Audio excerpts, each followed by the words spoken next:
हम ममता झा समस्त मिथिलावासी के गोर लागै छी। भगवती गीत गाबऽ जा रहल छी। जय गीतक रचना आदरणीय अशोक मिश्र भाईजी केने छथिन।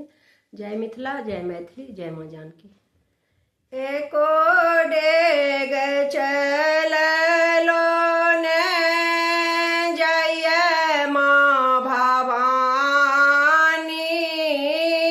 एको डेग चललो ने जय माँ भवानी, पकड़ो मांगुर हमर हे जग जननी, एको डेग चललो ने जय माँ भवानी,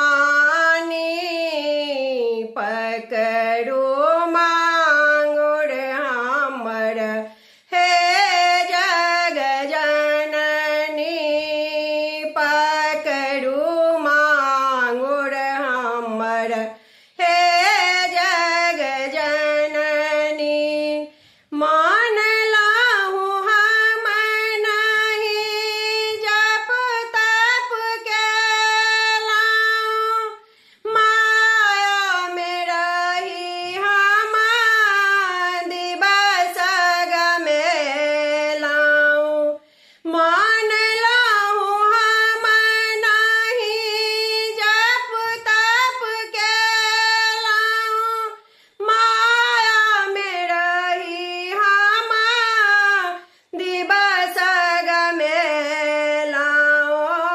फसलाहू हम मजाधार में जननी, फसलाहू हम मजाधार में जननी, हमरो उबारू कनी हे जगतारनी,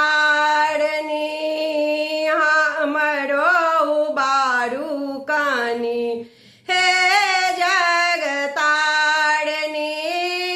एको डेग चललो ने जय माँ भवानी, पकड़ू मांगुर हमर हे जग जननी, पकड़ू मांगुर हमर हे जग जननी।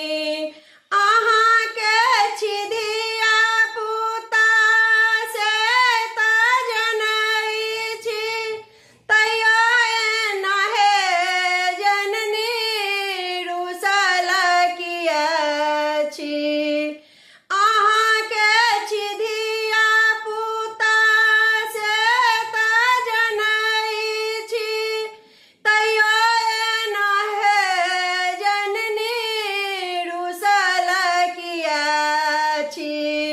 कतमा सुतल छी अहाँ हे भगवतीनी, कतमा सुतल छी अहाँ हे भगवतीनी,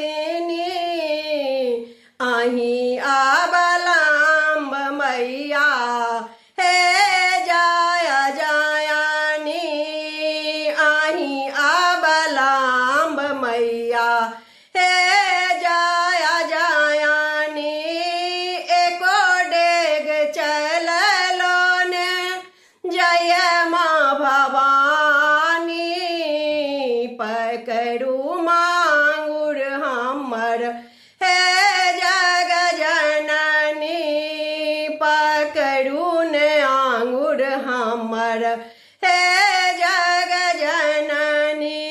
की कहू हम मैया कोना का बताबी, दिया ने लगन हमरा अहीं लग आबी। की कहू हम मैया कोना का